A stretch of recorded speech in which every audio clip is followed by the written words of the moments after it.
We'd like to start with our invocation, and then we'd like to ask Mr. Ray Bryant to please come and give the invocation for this morning. Mr. Bryant, good morning. Good morning. Good morning.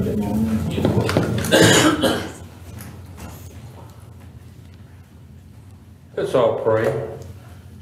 Our Father God, we thank you for today. We thank you for another day of life for each and every one of us.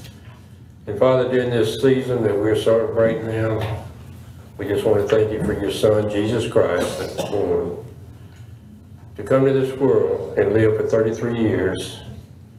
And then, Father, to die on the cross of Calvary for our sins.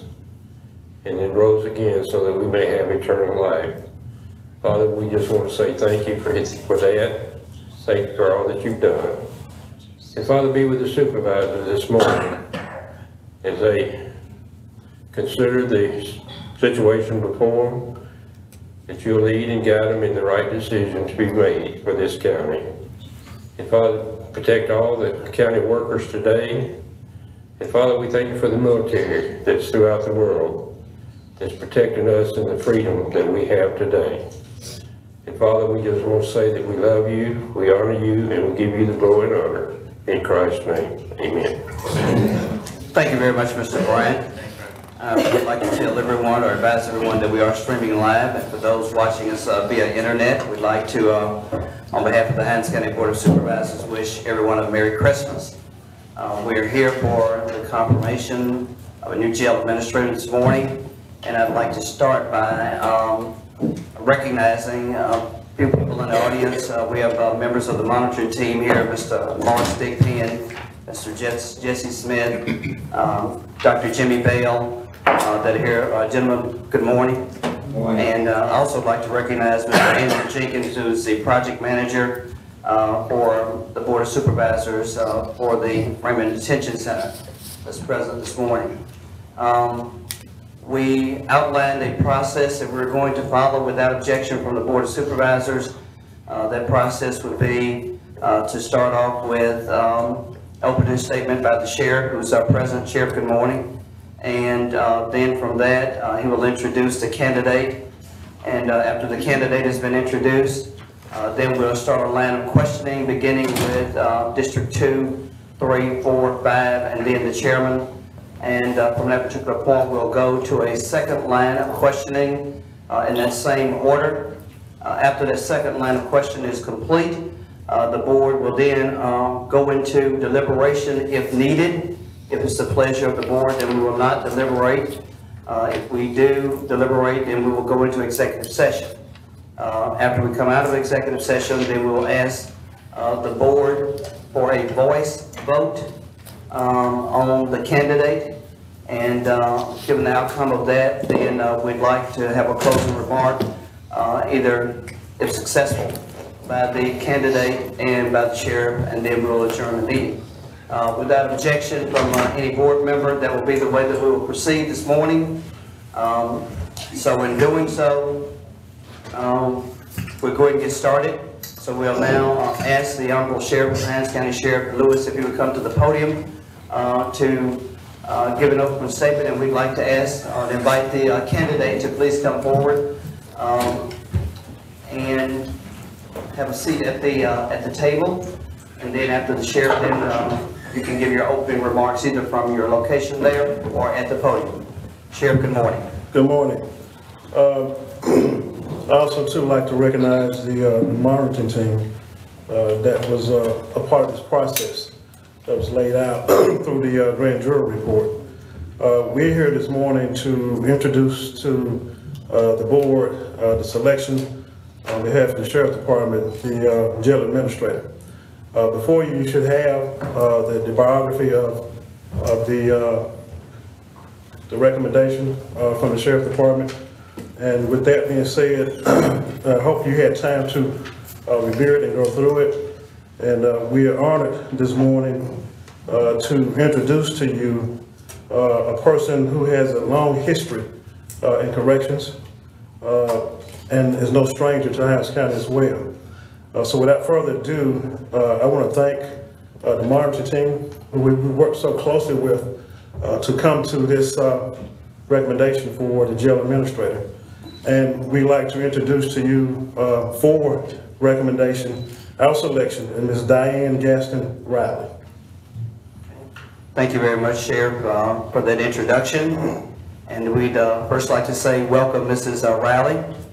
And we'd like to ask you if you'd like to make an opening statement either from your location here or either at the podium, whichever one you'd like. And the floor is now yours. All right, as the sheriff said, I am Diane Gaston Riley. And first of all, I would like to thank you for the opportunity to come before you to get your approval on the recommendation that the sheriff has made for me as jail administrator for Hinds County. I bring to you 16 years of corrections experience from Hinds County, Harrison County, and Yazoo County currently. I am dedicated to building a professional team of corrections officers who can bring the facility to a level where the citizens of Hinds County can be proud of our corrections system here. I just ask that with your support and hopefully your approval, that we can move forward and start getting our facility together. Thank you.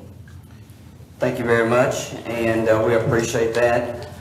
We'd like to start now with our line of questioning, beginning with District 2, the Honorable Mr. Delmer Quaker. Mr. Quaker.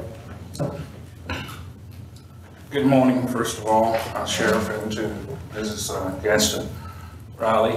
We're glad to have you here for this confirmation hearing, which you have an opportunity to ask of you some questions, and if there's some questions you may have of the board, we'd be glad to do our best to answer those for you as well.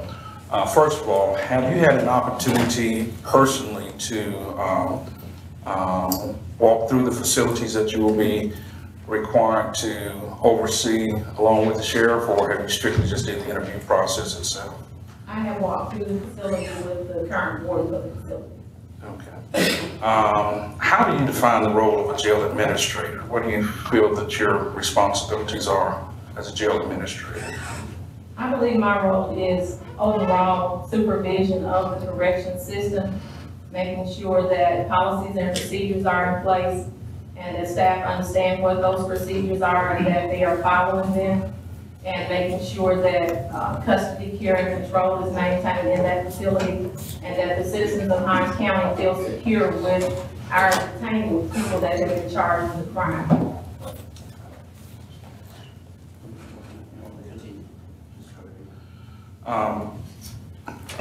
As you evaluated and personally going through the facility and seeing the physical facilities and some of the conditions that were there, I'm pretty sure they informed you of some of the things that were happening at the facilities, or the lack of, or the needs for certain things. Is that something that you have already experienced in other facilities that you've worked with, or are those some new obstacles that you're facing at this facility? They're similar to what I have experienced in other places. I think inmates trying to destroy a facility is kind of common, but if you've got proper staffing in place and you're supervising the inmates as you should be, that it does not get to an extreme case. You're going to have some cases where inmates are going to try to destroy things, because bear in mind, these are folks that have chosen not to obey the laws of the land. And when they get into a corrections facility, they're going to try to continue what they've been doing in the street. So as corrections professionals, we've got to make sure that we're on top of that, we're supervising, and that we're heading off those things before they get critical. With the main thing being, as destruction occurs, we've got somebody in place for maintenance to deal with those issues.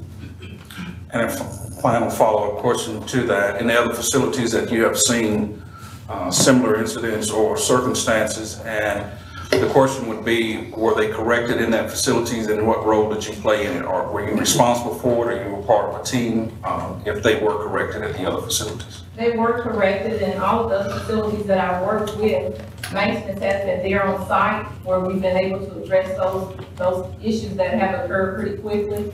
So yes, I was the person that was directly responsible for making sure maintenance understood what had been done and what the critical areas needed to be addressed. Okay, we will now go to the Honorable Peggy Calhoun from District 3. Thank you. Ms. Riley, when I first heard that you had been recommended for the position of the jail administrator, my first thought was, that name sounds very familiar.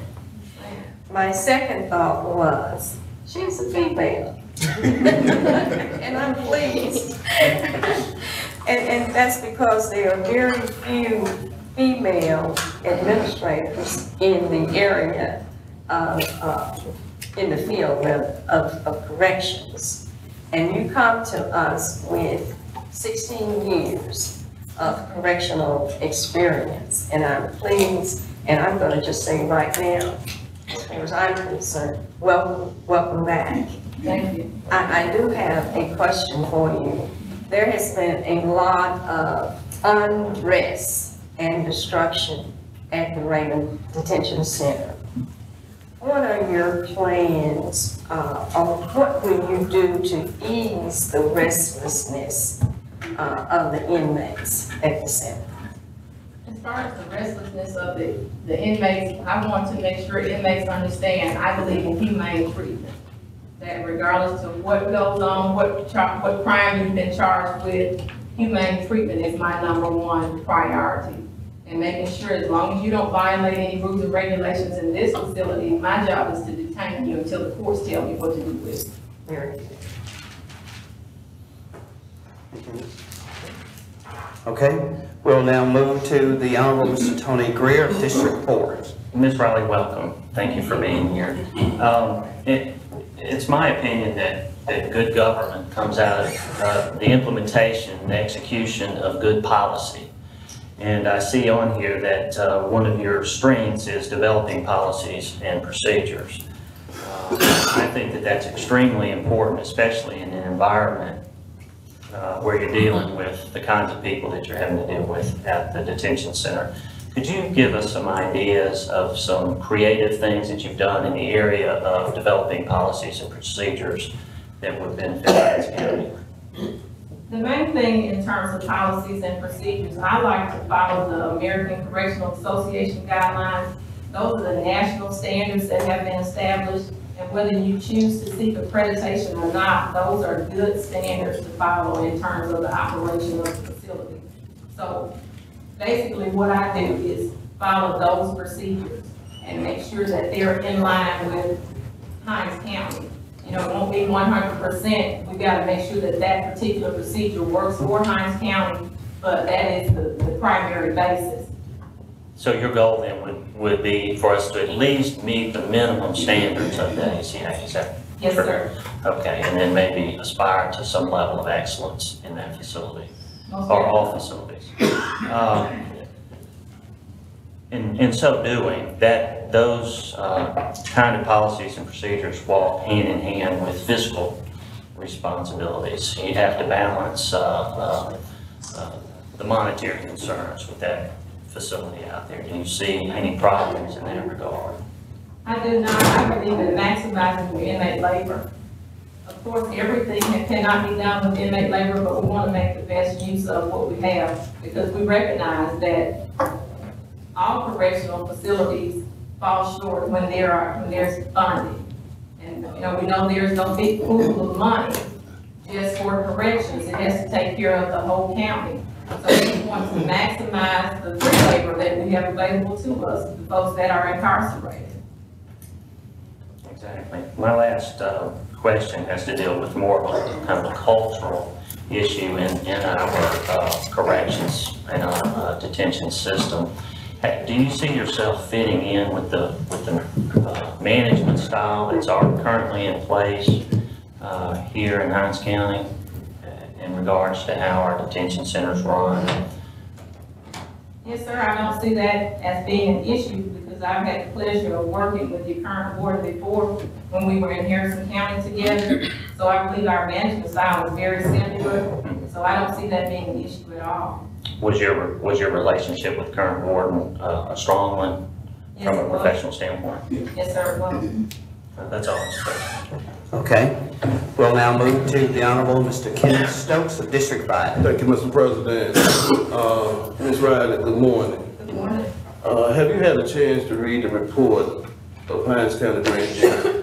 Yes, sir, I have. Okay, my first question would deal with your 2 employees, if you're confirmed. One's supposed to be for training, one's supposed to be for security.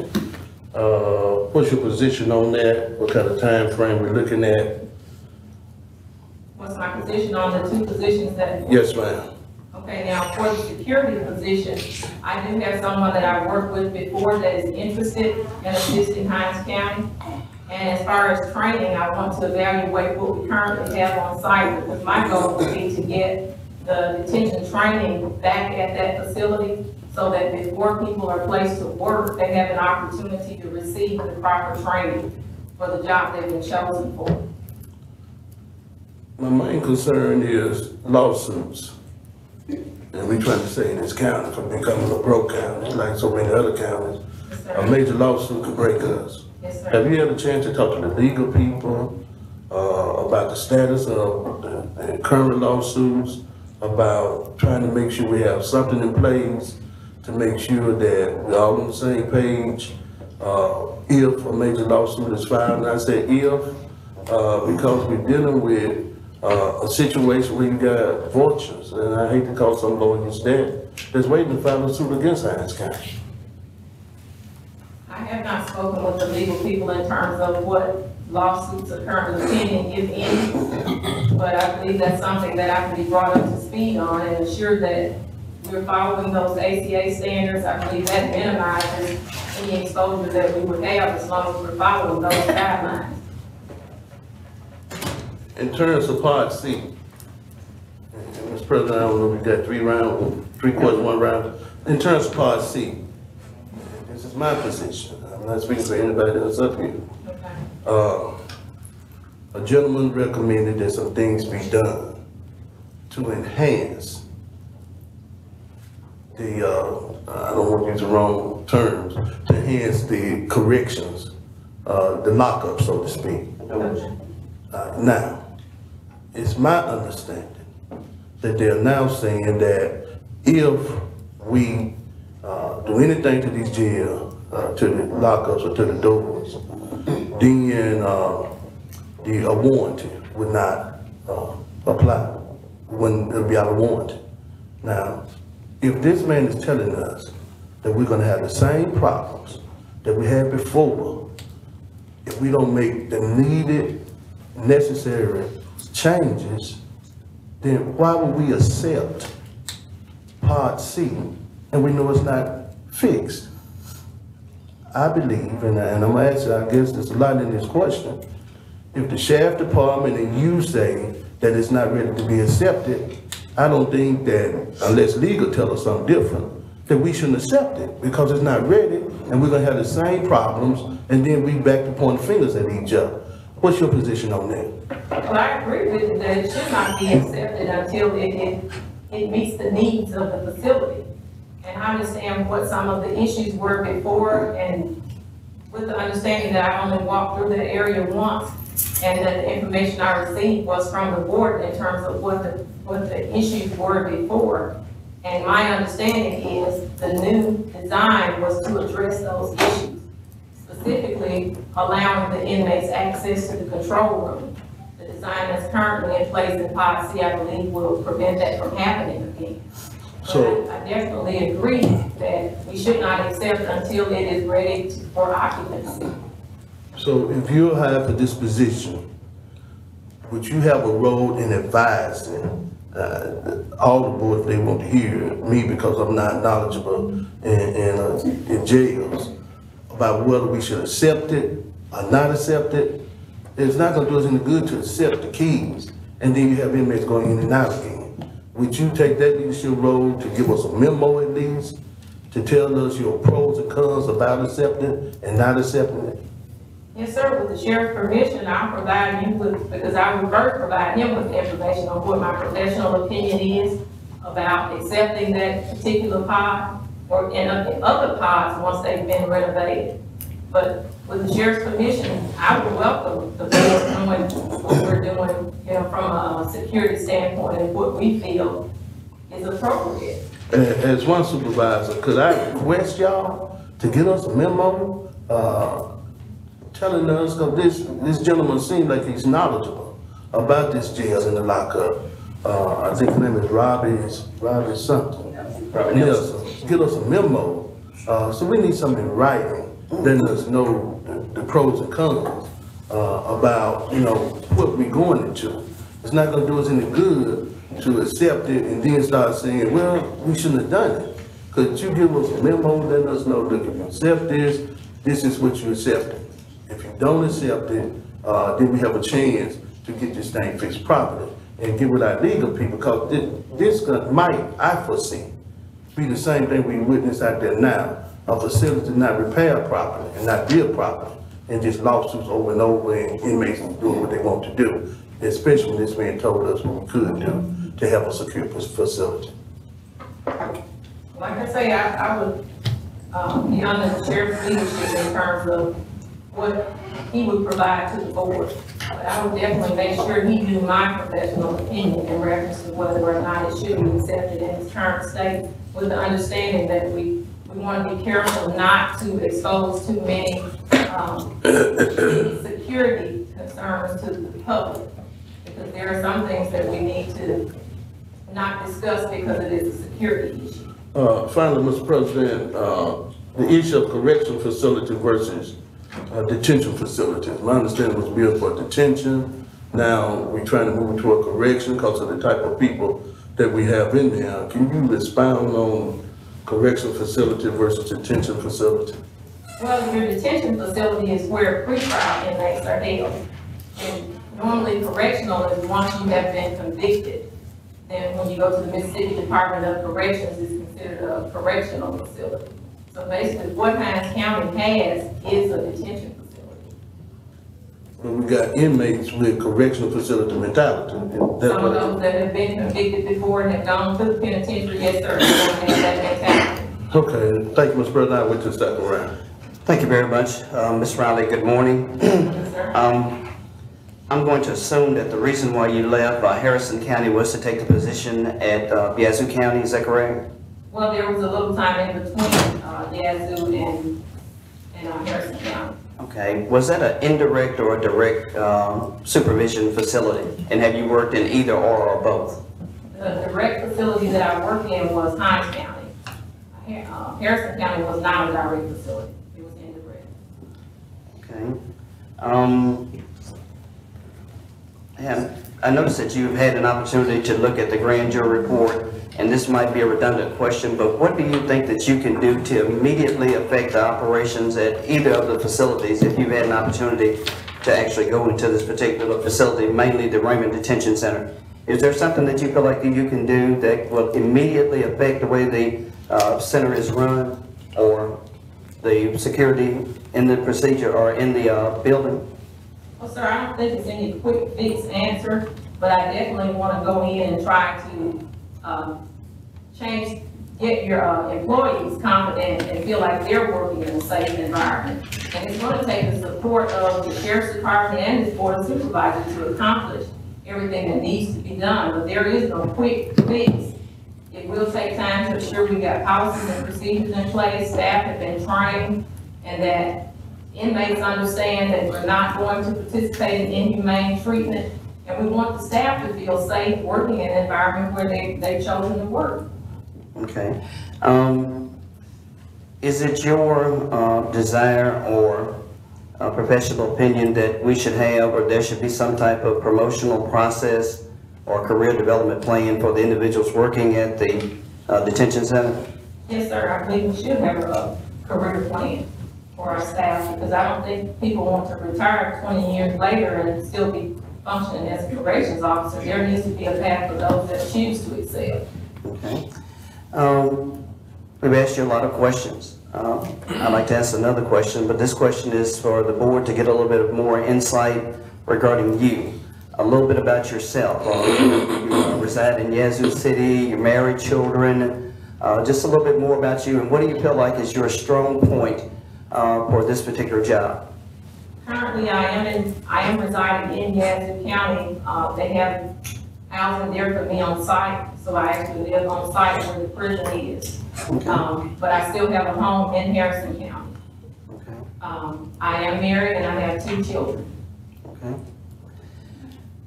My next question is, in considering you for this particular job, what is it about Diane Riley that we should look at first and foremost? That when we look at hiring someone for this particular position, that there should be no doubt that we have the right person. What is your strong point, and what do you consider your strong point?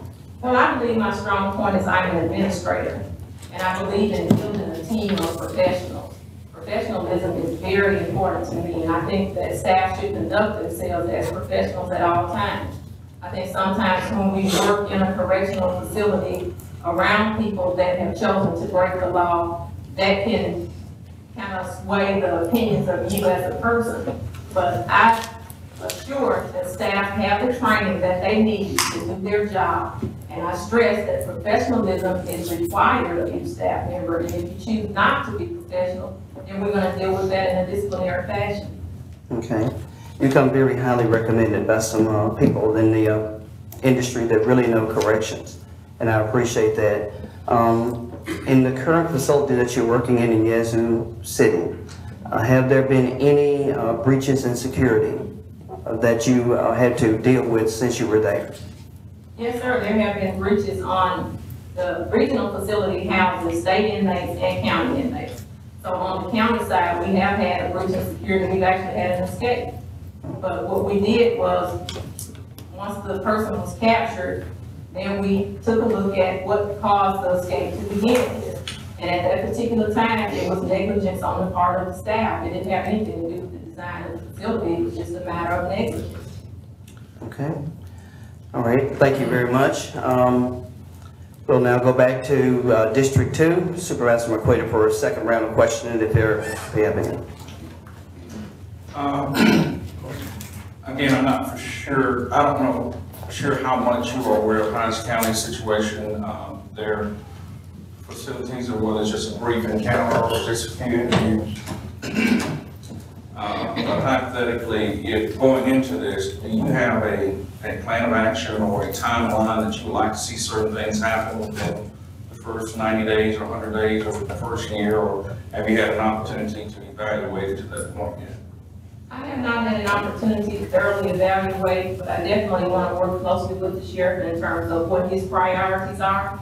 But I know that we've got to make sure we have good policies and procedures in place. And I've not had an opportunity to look at what we're currently using and make sure that we have training in place. Those 2 things are going to be very, very critical to the success of that operation. One of the requests of the department, again, that still falls under the sheriff, is additional staffing. And from the board standpoint of view, the planning board is a large number of additional staffing. How would you, what is your feeling concerning bringing on a lot of people, new people at one time, and being able to properly train and manage them and to make sure you've got competent people doing the job instead of a facility with a lot of brand new people? How would you address that, or how would you look at that? Phasing it in possibly, or just get as many as you can when you can?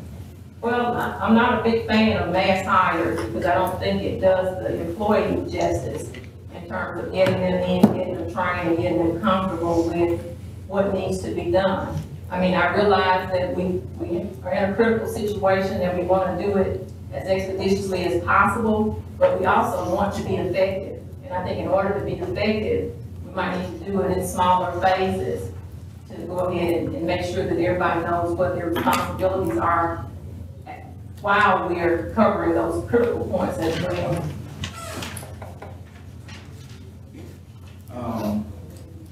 And we may have already covered it, or you may have already stated, in 16 years of correctional experience, are there any other highlights in your career or any other specialized training that you can share with us that you feel, other than your skills as an administrator and you're a very effective communicator, that you bring to the table that can assist in this new job position? Well, the main highlight that I'm most proud of is having gone to Harrison County at a time when their situation was much like Hinds County, where they were considered a facility that was dangerous for inmates to live in and people to work in. And we were able, when I say we, a team of professionals, which included Warden Taylor, we were able to bring that facility to a point where it received ACA accreditation. Supervisor Calhoun? From past working relationships with Ms. Riley, I am aware of her work ethics and professionalism. And if I remember correctly, when you left Hinds County, you were offered a job position at Harrison County. And so I have no additional questions. Supervisor Greer? Ms. Riley, you hit on a point that I think is extremely important and central to everything we've been talking about here, and that's training. Training has been a big issue in everything that we've talked about with the detention center. Obviously, it would be your job to help craft a budget for training. What do you see, or in general, what do you see as being a reasonable type budget for the detention center for training of the officers that are out there? Well, I don't have a magic budget in line right now. I think I mentioned early on, my goal, I would like to see training done at that facility. I think currently we're sending people out for training and that takes them away from the facility. My past experience has been when we train at the facility, we kind of train on off days and around schedules and things, and it keeps us from depleting the staff while we're training. Right. I guess my question in a nutshell is, is there an amount per officer generally that annual training would cost? Is there, to meet certain standards, I'm guessing there's certain criteria that you have to go through to be trained. Is there a specific cost related to individual officers so that you can come up with a number in general? Well, none that I'm aware of. I know different training agencies charge different amounts. Yeah, okay. I say that to try to get to a point, and my next question is for the sheriff. What is your current training budget, your annual training budget? Under this new budget that we went into now, I think it's about $5,000. Okay, so you've got $5,000 to train how many officers? You're talking about 500. 500 officers. We have $4,000 to train. Okay. All right. My question has been answered. Okay.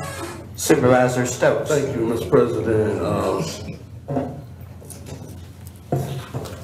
Ms. Riley, to follow up on the grand jury report, within 30 days of assuming the position, you're supposed to provide us with a policy and procedures manual to the Board of Supervisors. Would you be able to meet that threshold? Yes, sir. Any ideas today what's going to be included in that? Well, I go back to following the ACA standards. So I'll be looking at that standard and developing a policy from the standard to cover all areas of the facility. And that's within 30 days? Yes, sir. Okay. It's not an impossible task. No problem. I'm let you. Back to your two employees. Over training and security. Do you foresee one for training, one for security, or how do you want that to work? One for each area.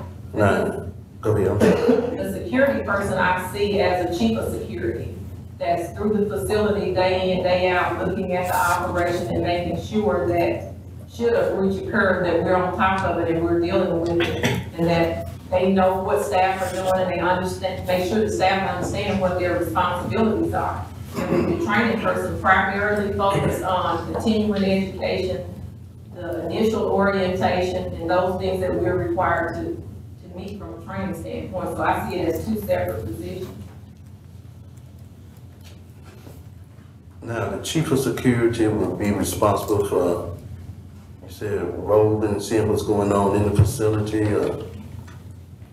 Yes, sir, looking at the entire operation and making sure that on a daily basis, we know what's going on, and if there is a breach, that we can address it. Now, some of us have very little knowledge of correction. So you get to talk to us as lay people. You say, look what's going on. What does that include when you say, look at what's going on? Where you want to look at your locks, making sure that people are not, Jimmy did the locks, right, okay. Jimmy in the locks. Okay. You want to look at your staffing and making sure that they're in the areas where they're supposed to be, and they're observing the inmate activity. Because my experience has shown when you've got a staff in there and eyes and ears, that the inmates' activity of doing mischievous things gonna be few and far between. But you gotta have your staff in there. You gotta have these people, you gotta have your staff trained so that they understand what they should be looking for. Common sense approach, but just knowing, okay, Common sense with corrections first. yeah, I agree, proper staffing, and now that's the hard part. Now, it's easy for these board members to say, oh yeah, there's no money. And I know your eyes bucked in, there's no money. Now, we got a tax assessor who was in here a minute ago, how he needs phone service. People getting ready to get their tax statement, they can't call because phones don't work. Cars breaking down. Now, realistically, in terms of proper staffing in a facility like this, where you know, I think it's like the dinosaur, if you compare the facilities now, because you got to have so much manpower versus the new facilities that you wouldn't need this much manpower for, because you got to have the ratio of an inmate to an officer. You want to make sure these officers, they come to work and they can go back home versus not being staffed properly and someone could be hurt. Can you expound on proper staffing in terms of we should have so many officers for so many inmates and inmate, please? I don't think it's only inmate per officer ratio. I think you also have to look at the design of your facility. The facility in Raymond is a direct supervision facility, meaning that the officer is supposed to be in the unit with the inmates. So those positions I consider critical positions. And then you've also got to have somebody in the control room. So in terms of proper staffing, you ID your critical positions that need to be staffed at all times, and you figure in your relief factor, and you arrive at your staffing numbers. Did you start off, and I can tell that you're knowledgeable on corrections. Did you start off when you first started as a guard? When you first started your career, what was your initial position? My initial position in corrections was here in Hinds County as part of the transition team. The team that actually opened the facility back in '94. So that's where I obtained all of my initial experience, where I was part of the team that wrote the policies and procedures. We walked through the facilities. We were there on the construction site prior to it being open. Okay. Finally, humane treatment. You kept saying humane treatment, humane treatment. Right now, I think we locked down 23 hours a day. Now, in terms of humane treatment, how do we get to a position where lockdown won't be 23 hours a day, inmates not taking weaker inmates' food, rapes, and those kind of things? Well, in terms of the 23 and 1, that time frame is normally reserved for your inmates that are in segregation that have chosen to violate policies and procedures. The rest of your inmates should be allowed day room time in a controlled environment, as long as you've got an officer in that area. You gotta provide what I call management tools for a facility. You gotta have things like recreation, day room time, visitation, things that you can take from an inmate should they choose to violate the rules and regulations. If you don't have management tools in the facility, it's very difficult to manage the facility. Now, currently, we are at 23 hours lockdown, right? I'm not sure if that's what's going on or not. 23 hours lockdown. We are for the ones that she mentioned, but we are doing recreation time for the entire facility now. Not indictment on any woman, I understand that cause policy down and other things that for safety, that may be an issue. That's why I'm saying, you got to make sure we have legal involved with everything, because I learned the hard way in government that when you have people that's gonna sue us, and they waiting to do it, you've been in government long enough, you got to have a legal team to defend you. Because if you go to jury in those cases, some of the people gonna be on the jury, not gonna care about the true facts. They don't go around, my son was arrested and I don't like somebody, so that's why I hope we'll make sure we work with legal. Mr. President, I feel we're gonna have 2 rounds, right? Yeah, I knew I'm gonna come back for a final. Oh, okay, thank you, Mr. President, thank you, Sheriff, thank you, Ms. Riley. Okay. Mr. Riley, well, the Board of Supervisors, we have the financial responsibility of the county, as well as the correctional facility or detention center. We're spending hundreds of thousands of dollars every month housing prisoners in other county jails. Have you been able to, in your short period of time, to prioritize what you think that it will take for us to, or for y'all or the Sheriff's Department to open up Pod C? Have you had any opportunity to actually look at what was going on and what needs to be done and making that a priority to open Pod C?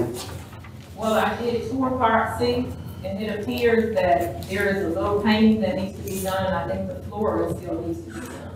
Other than cleaning and making sure that the equipment that has been installed works properly, Okay. I think it won't be long before we can get Pod C open.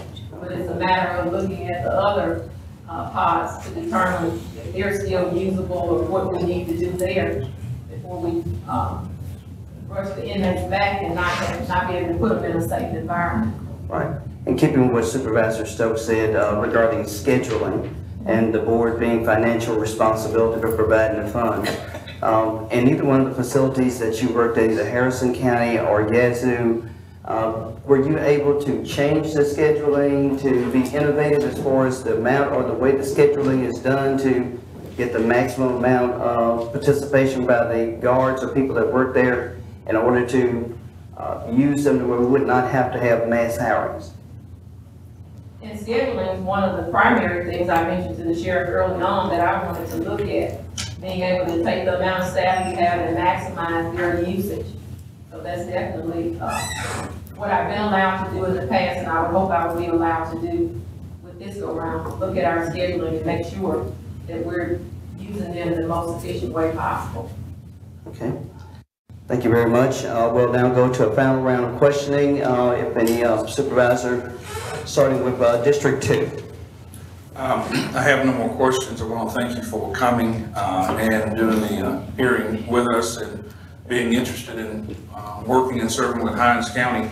Again, if the confirmation is approved, again, we look forward to working with you and your vast amount of knowledge that you've displayed and confidence as you've displayed it. Thank you. Supervisor Calhoun. Just a comment, and that is, Ms. Riley has been vetted by a group of professionals, and those professionals that are on our monitoring team came to us highly recommended. Also, the Sheriff's Department has vetted Ms. Riley through, I'm sure, interviews and questions, just as we are doing this morning.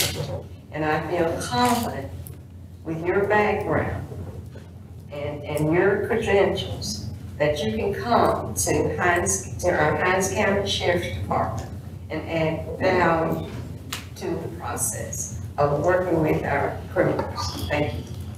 Okay. Supervisor Greer. Ms. Riley, you are everything you've been held up to be. You are a strong communicator.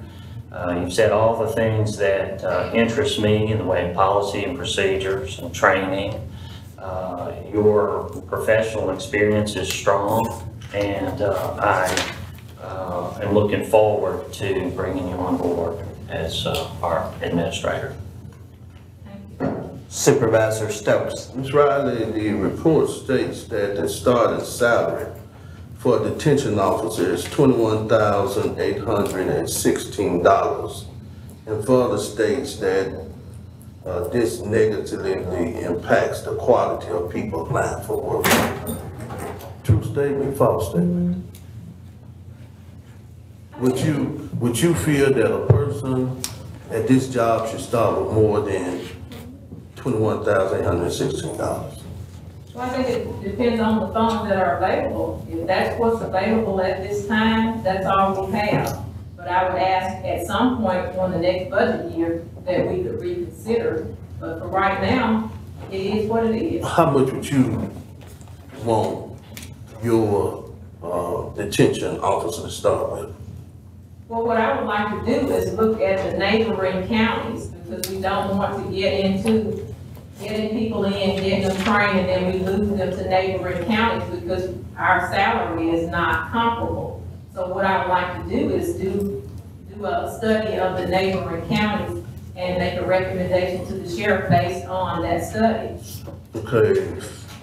Finally, states furthermore request that the court order both the Hinds County Board of Supervisors and the sheriff to enact the recommendations of Dr. Austin beginning as soon as possible.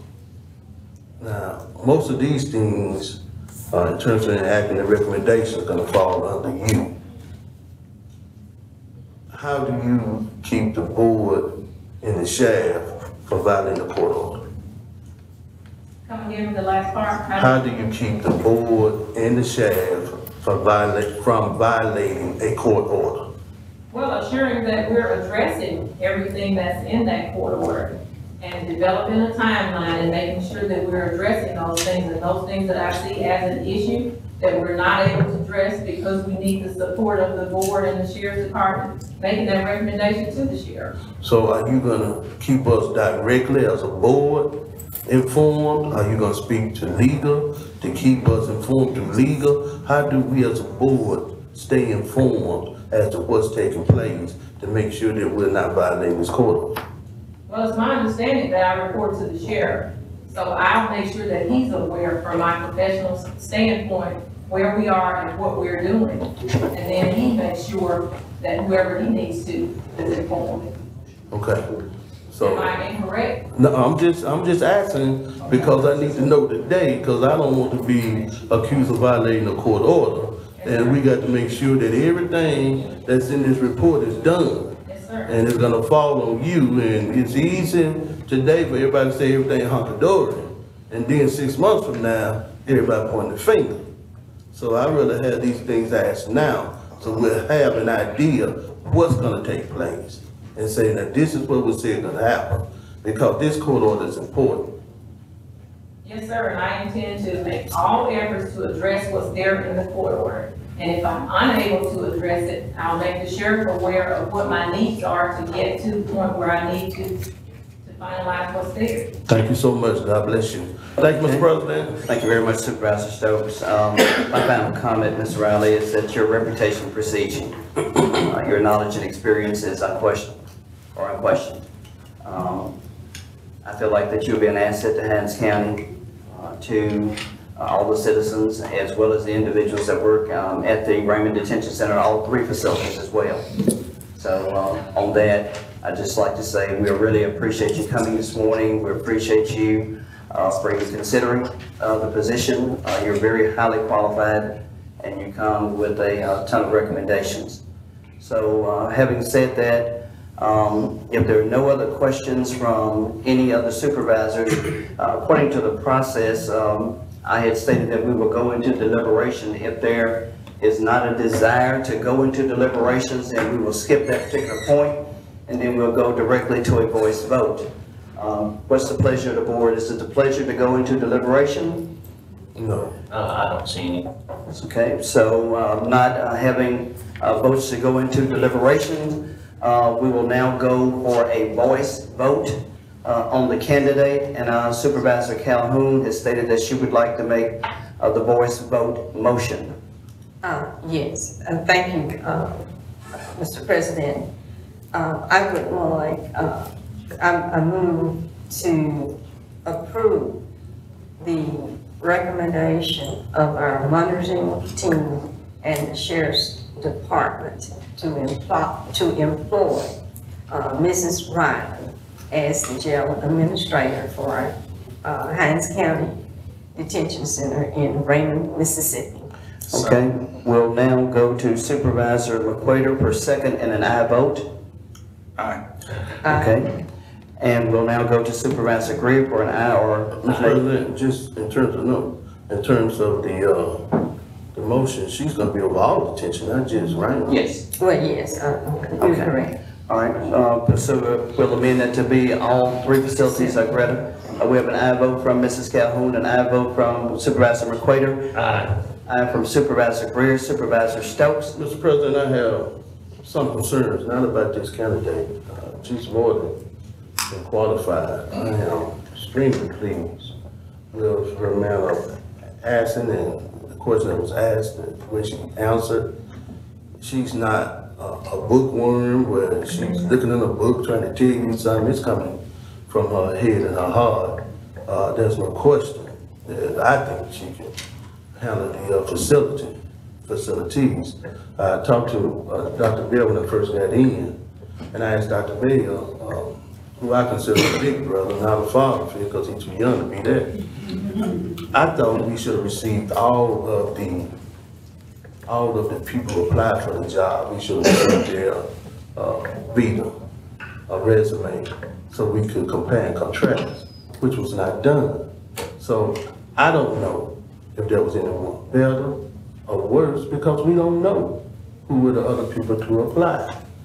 Because of that, Mr. President, I would not be able to support her nomination or her recommendation, but at the same time, it's not an indictment on her qualification, because she's extremely qualified. So I have a no vote. Thank you, sir. Supervisor Stokes votes no, and the final vote will be from me, and I vote aye.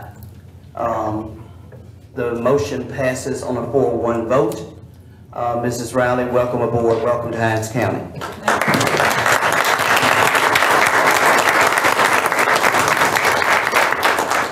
I would like to, yes, effective immediately. Greta, do we need to go ahead, and I think that we've already talked about the salary, and we've already got that done from the last meeting that we had, the last board meeting, so we do not need to do that as a motion in this one, do we? Ms. Woods has already presented that budget amendment. It's going to Okay. and we've already. Okay, so we've already handled that as far as the starting salary. And the effective date, Sheriff? Okay, so I'm assuming that's gonna be today?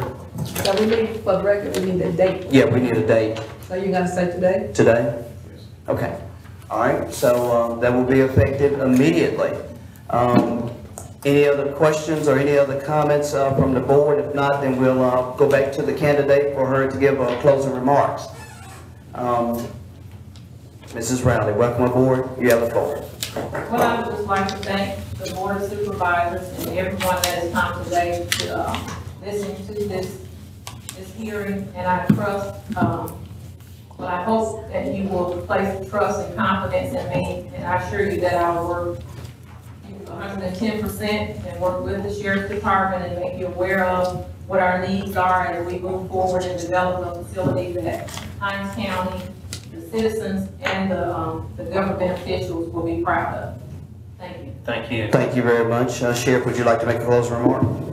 I'd like to again thank Chairman Morris Stickpen of the margin team and all the members of the margin team for a very lengthy and prosperous process. We feel like we picked the best candidate, and we know we picked the best candidate. And we also welcome her aboard, as well as thank the board for their time and effort. Okay. Thank you, Sheriff. Thank you very much. Thank you, Sheriff. It's been a very good process. We feel comfortable in this process. And like I said, we're ready for you to roll up your sleeves and go to work. Thank you very much. Peter, do we have any other issues that we have to discuss before we close out or adjourn this meeting? Mr. President, I have an item. Ms. Calhoun? On the agenda, we have. This is not for them. Yes, it is. Oh, okay. It's for them? Okay. Okay. Now that Mrs. Riley has been employed as our jail administrator, this board has asked a lot of questions, and this board has placed a lot of emphasis on staffing and training, and also concerns regarding treating our inmates in a humane way.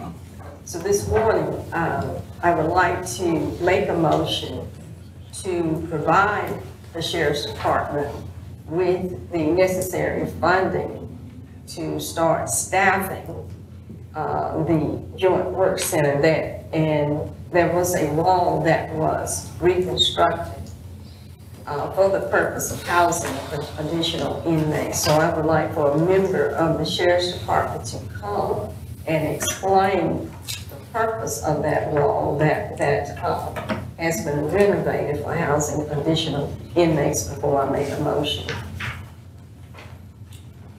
Okay, before you do that, Ms. Campbell, Peter, is it okay with this motion because it was not on the agenda? It is. Agenda has staffing for regular detention. Okay, all right.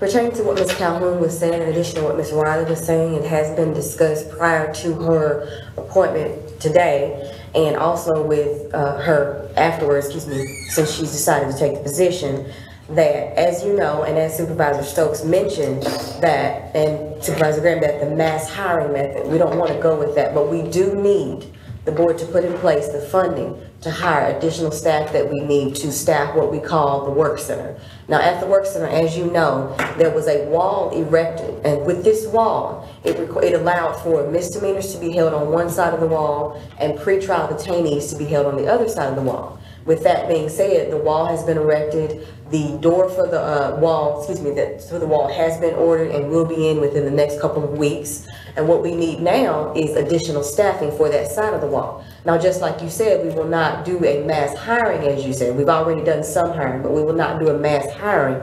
We will, of course, adhere to Ms. Riley's recommendations as to hiring, and of course, she will be doing the hiring. But with that being said, we need the slots from the Board of Supervisors in order to hire persons for the side of that wall. And what this will do is alleviate the potential overcrowding situation at the Raymond Detention Center. So therefore, those inmates that, may have previously been overcrowded, and it will allow us to open the jail back up if we have this additional staffing. Now, we have the beds. What we need from the Board of Supervisors is funding to staff those people those people being held on that side of the wall for pretrial detainees. And I'll take any questions at this point. Okay, question for me is, how many people are we talking about and how much money are we talking about? Right. And how was this number derived at? All right, with that being said, prior to Ms. Riley, this number was put together based on the number of persons that you're gonna have there, plus the type of persons you're gonna have there, the classification of inmates you're gonna have there.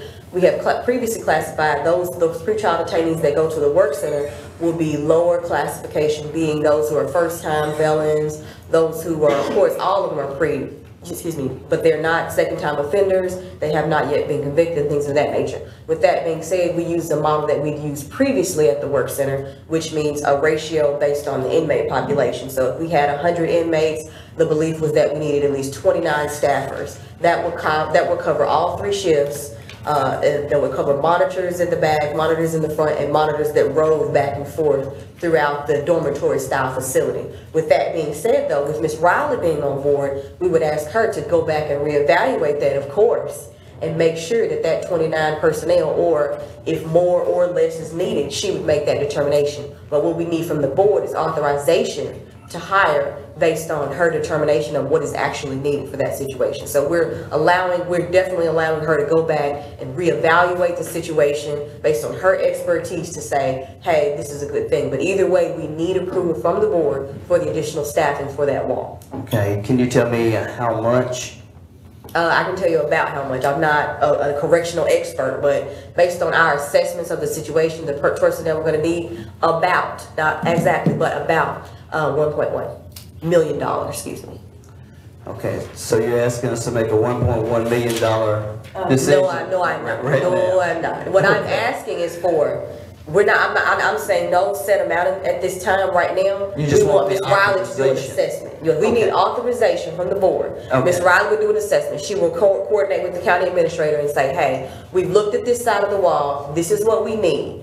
In order to properly staff this, to alleviate potential overcrowding situations and open the jail, this is what the staffing that we're going to do. In addition to that, this was also approved by our inmate advocate, Mr. Ron Welch. Mr. Ron Welch agreed that we were able to open up this side of the wall that we have built for pretrial detainees and potential overcrowding, as long as we have the appropriate number of staff, which with her expertise, she can definitely tell us what that is. And I have no problem with I knew we were gonna need additional staff. I just wanted to make sure about the money part, because as you know, we're running on a very, very tight budget. Oh, I know. So I will second the motion, just as long as it's put in that particular way to where she will have the opportunity to evaluate as to what we need.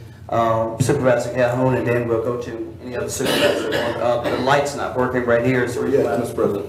Yes, Mr. President, what I would like to do, again, is to give the Sheriff's Department the authority to begin hiring the additional staff that's needed, but also recognizing the fact that when the $1.1 million request was made, that was during our budgeting process, and 3 months have passed. So definitely, with we're 9 months into the new fiscal year, we definitely would not provide or allocate the 1.1.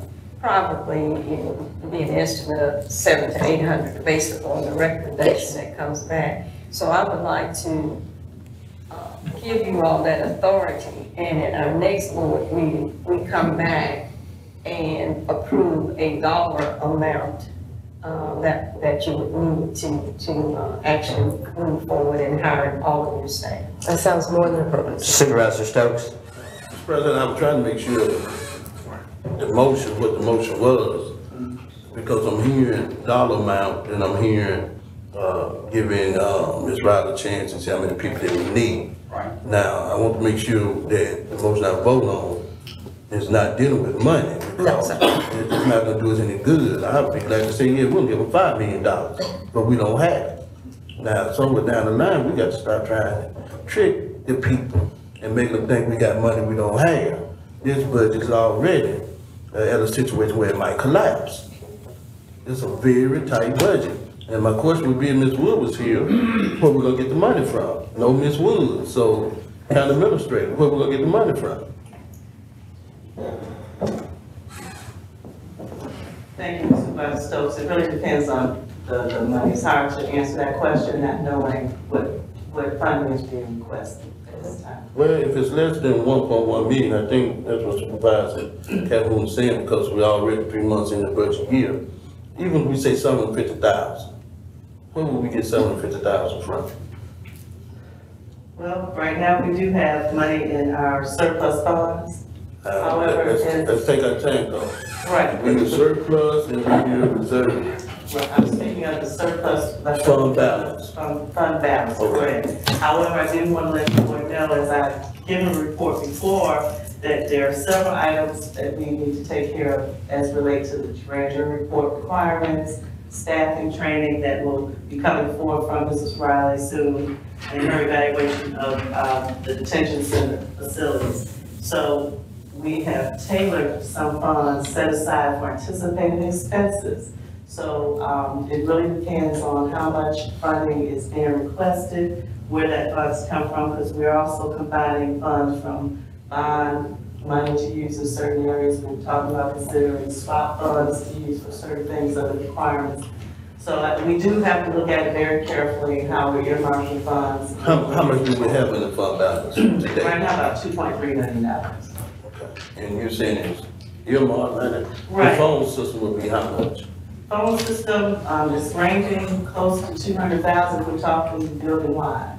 Okay. $200,000. So what's the major impact on that fund balance? It's a major impact. I mean, we have quite a bit of. Come out, which one?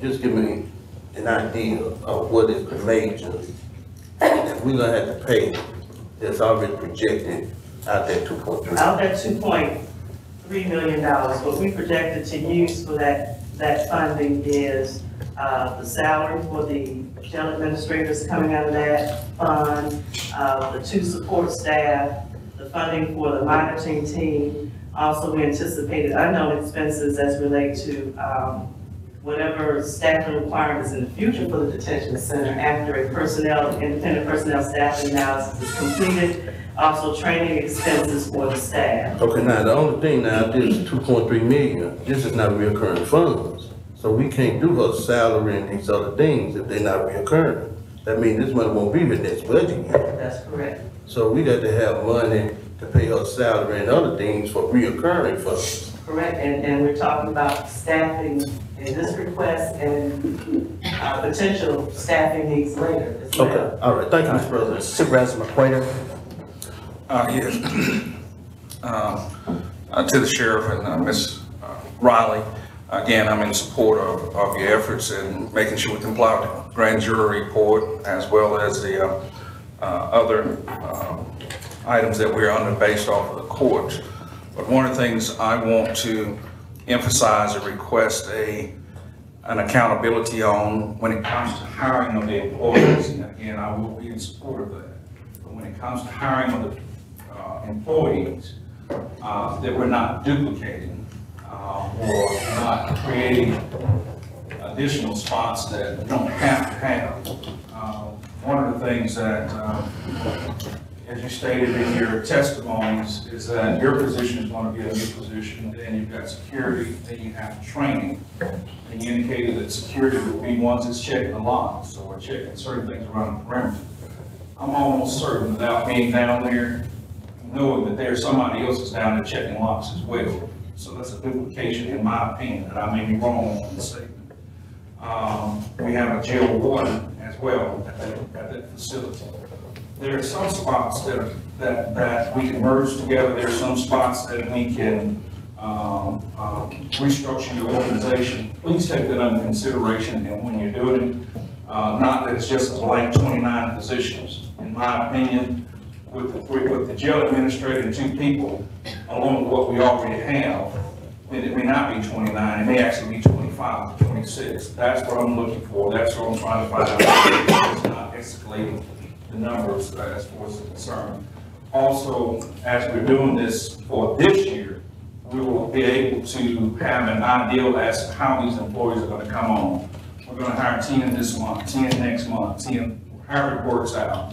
We can make those adjustments in the budget as well this year and not just placing the funds there.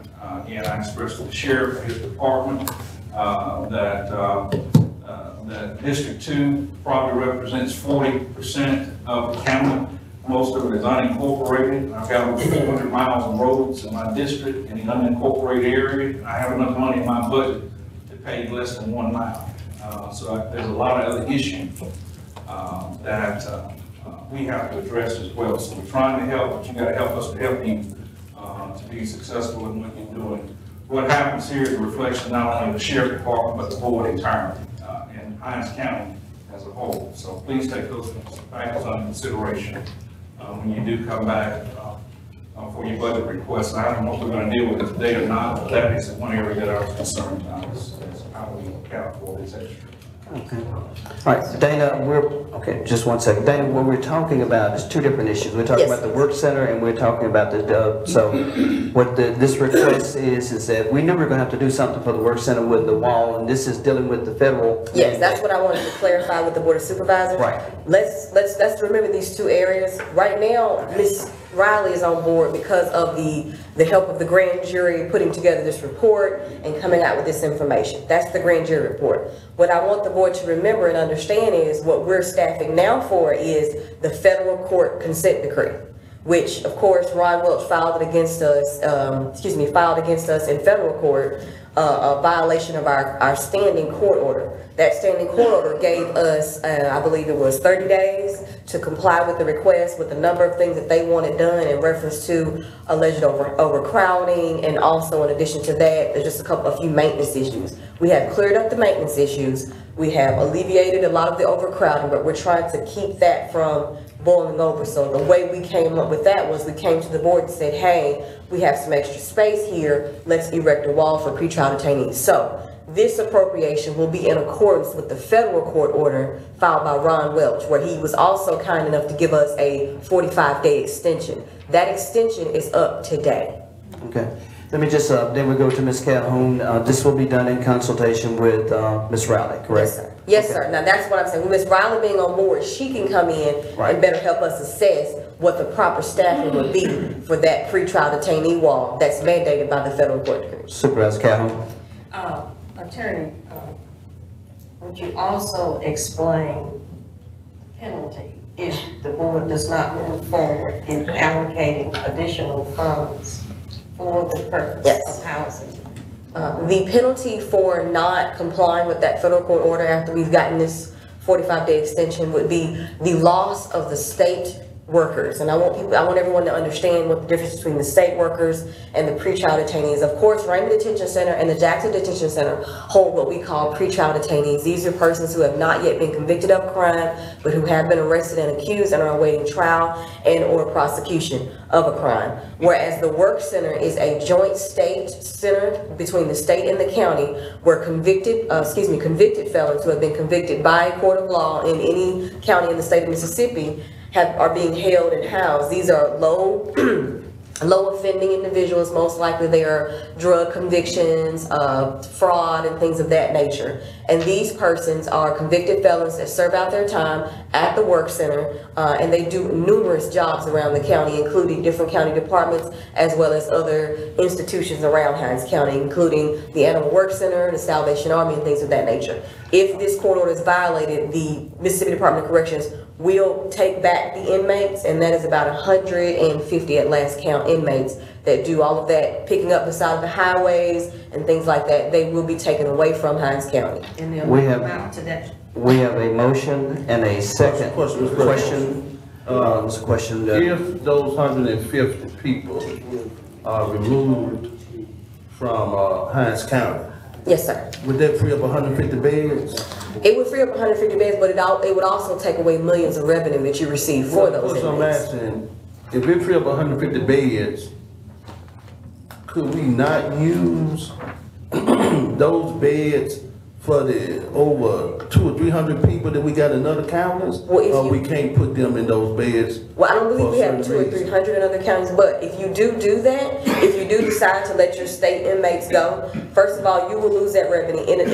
In addition to that, the type of classification that you will be putting from the Raymond Detention Center over to the work center, you're gonna have to change the makeup of the entire work center to house a pretrial detainee. Well, what I'm saying is that we're currently paying other counties. And But we're hoping to stop that once we but establish what I'm this law. saying, you're telling us that the state is giving us money to hold their people. We are paying other counties to hold our people. Yes, sir, but So with this let the addition, state take their people, and then we bring our own people back home, and we don't have to keep paying out that money. Well, that's another issue, another day for me. no, sir, no. Actually, when the staffing is approved and established, we will be able to bring those people from other counties to the work center to be housed. Well, if they're using state inmates to do work at nonprofits and those kind of things, and picking up paper on the streets, all that is well and good. But ain't nobody helping us pay for the inmates in these other counties. That is true. Nobody's helping us, and That's it's right. killing this county. That's why we need to bring them So, back. if we can free up beds, let the state take their inmates. No. All right, we have Supervisor Greer, then Supervisor Calhoun. Dana, just so I understand, Yes, sir. the economic impact of doing that would be, we would lose $1.2 million in direct revenue, but also we lose about $4 million In inmate annually labor. to basically free labor for all of the cities that are in Hinds County. Yes, sir. So it would be a Cities- $5 million impact to the county. Yes, sir. All right, Well, Supervisor. Mr. President, just in closing, I've been in Jackson forever. I don't see the inmates really doing that much. State inmates, maybe I'm missing it. The green and white pants, you don't see them picking up paper? Well, I remember years ago, I used to see them in the courthouse cutting the grass and everything else. But we don't see that anymore. I don't know green and white from any other inmate, really. I don't know the difference between inmates.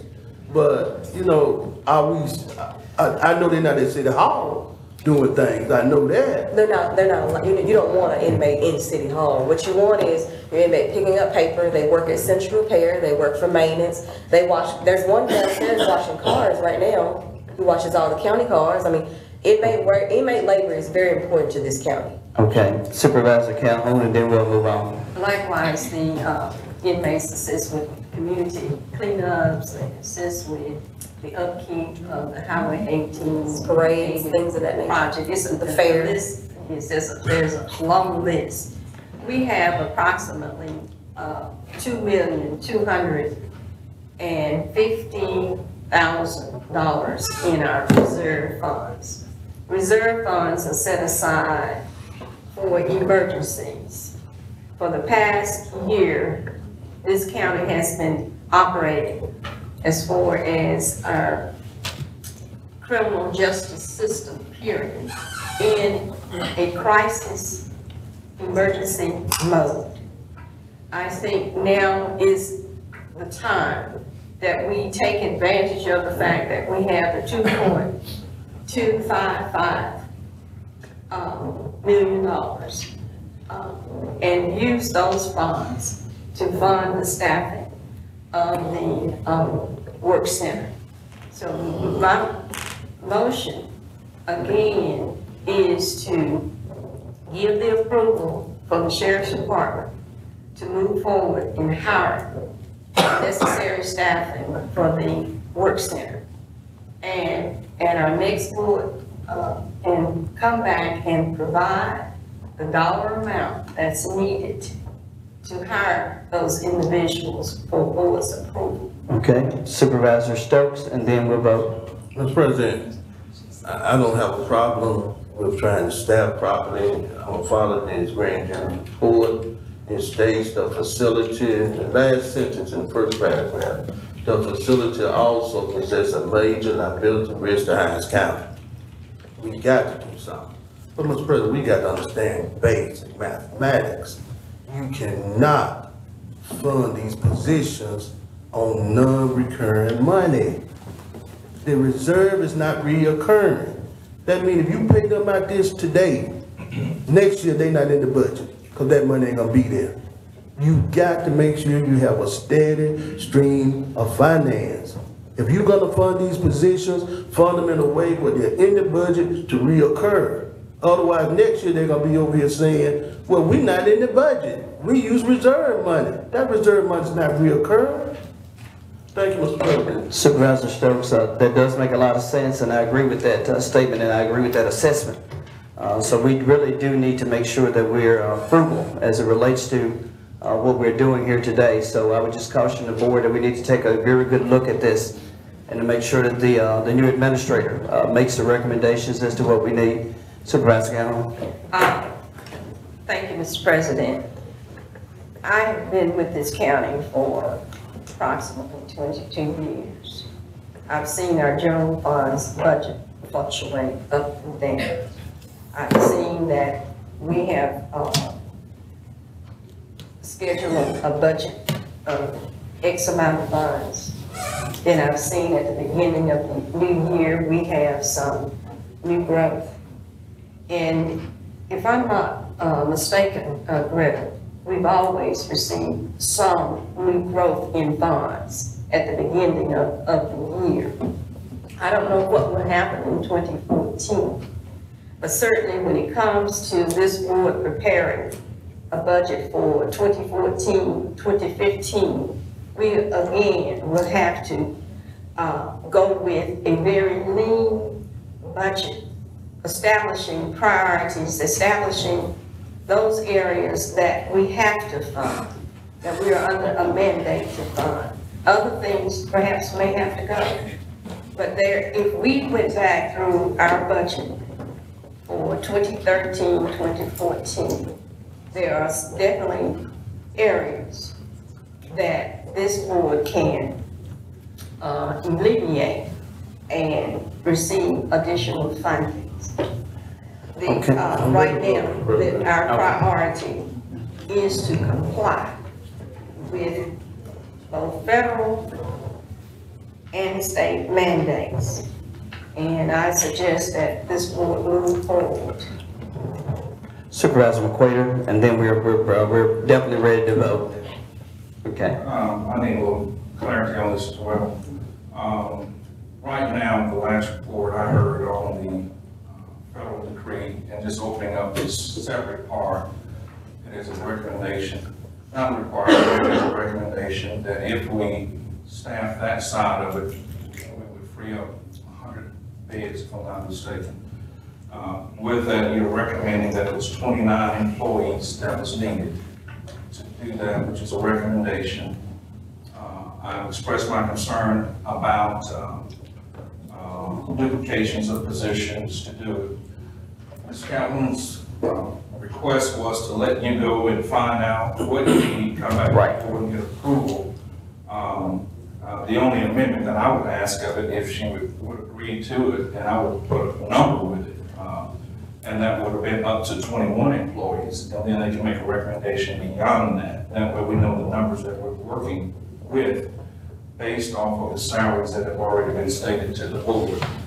Those funds also coming out of whichever fund we deem necessary to handle it, because it was not a budgeted item this year. That's where the problem is coming in. We'll know next year exactly how to put it into the budget, but I'm uncomfortable with the 29 positions. I would be more comfortable with a lower number, and that's actually based off like 8.5 months. So we're already, by the time employees would come on, we're at least in the middle of, some of the employees coming on, we're at least in the middle of January, if not beginning of February, before that can happen. So that's 8 to 8.5 months down the road. Those numbers would come out closer to $600,000 that we're needing just to get through the rest of this year, along with the amount that has been set aside for the jail administrator and the 2 assistants. I'm not mistaken, that's what it's about, which has already been approved. Yes. Right. So that's about an $800,000 impact to the budget this year. Again, next year, we've got to figure out this reoccurring money that's going to come up every year. But right now, we've got to deal with something immediately pertaining to the situation that we're in. Okay, I agree with that, Supervisor McQuater. I just don't want to take the ball out of Mrs. Riley's hand as far as the number of people that we need at this particular point. And Ms. Davis, I would assume you'll have those numbers ready for us as soon as possible once you get them, once they give the information to you. As far as related to the number of staff? Yes, as soon as they give everything to Right, you. once we know the number of staff. Okay. We can vote on it, that's a win-win. All those in favor of? Yes. We're voting on Mrs. Calhoun's motion. Mrs. Calhoun, do you have a problem with the amendment that Supervisor McQuater No, made? because we need to start immediately on our Okay. personnel for this. Okay, so the amendment, the amendment will be included. All those in favor of? Yes. Opposed to?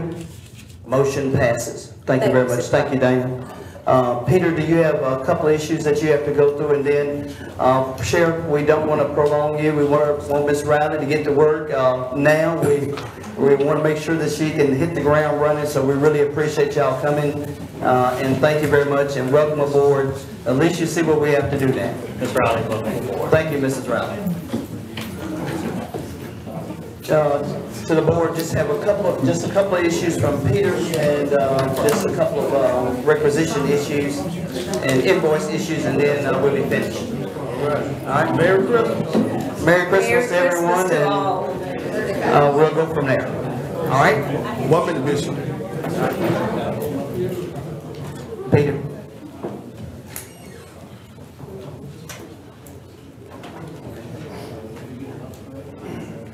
Just don't give me what you got. Go ahead. Good morning. Morning. The only other issue I had that didn't make it on the agenda, though, there were invoices for 2 separate attorneys who have been outside counsel for the county, and I had wanted to try and pay those before the end of the year. It's my understanding that that money was budgeted, but it didn't make it on the agenda, so I don't have any other matters for today. Okay, since, yes. You weren't gonna make a motion, No, I'm going to recuse myself because one of them was Lisa Ross. No, what I'm gonna say, I think we have specific statutes pertaining to the payment of invoices, and I'm going to refer to Ms. Moore. Okay, Greta? At this point, I think the board attorney is correct in stating that it's not on the agenda, so it's And you Then cannot, We'll bring it up. it's not on the agenda, so we have to bring it back here. Correct. And as the board knows, I was out with the flu last week. So I attempted to get it on there, didn't get on there. I don't think that's anyone's fault either way. And we'll bring those up at the January 6th meeting. Again, just trying to close out some of the invoices that had occurred before I was hired as board attorney. And we'll bring those at the January 6th meeting. Okay, I hope you feel better and Merry Christmas to you. Now, Mr. President, before we Mr. leave, Stokes. we got a guest in here, come over from Chicago, Illinois, had a chance, come over to the microphone, Cook County, Will County. Will County. come over right here, introduce it. He's from Jackson, Mississippi, and I know a lot of them seen him before, he used to be one of the local singers, and I talked to him about the issue of corrections. Just introduce yourself, say hello, and Okay, good morning, everybody. I'm Ron Hicks, I'm a native of Jackson, but right now I reside in Joliet, Illinois. I work for the Will County Sheriff's Department in a position as a deputy/correctional officer. I see things in the news, things on the internet about the situation that y'all are dealing with the correctional system here, detention center here. Now, the system that we have at Will County is not remote supervision, it's direct supervision. And it works well. Every jail that has gone from remote to direct supervision, it has really been successful. And I wish y'all would look into that. yeah. They save money, they train the correctional officers to where they don't just train as one position, but they train in different positions to where they can work in any pod, at any time of day, in any situation. But I think if you just consider that, I think it would help the situation that y'all dealing with right now. But anyway, thanks for allowing me to come up and just mention that. Thank you very much, I really appreciate that. thank you, welcome back home for the holiday. Peter, you have one thing that you need to go.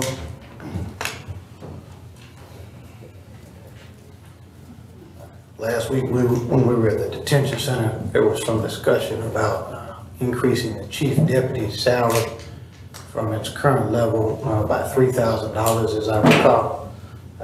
And I'm not sure if that was something that the board wanted to handle today. We had the general matter on there about staffing, but there was some discussion, and I'm not sure again whether that was one the board wanted to handle today or how it wants to proceed. But I want to remind the board of that discussion. I think we'll bring it back at the next board meeting or once it's on the agenda.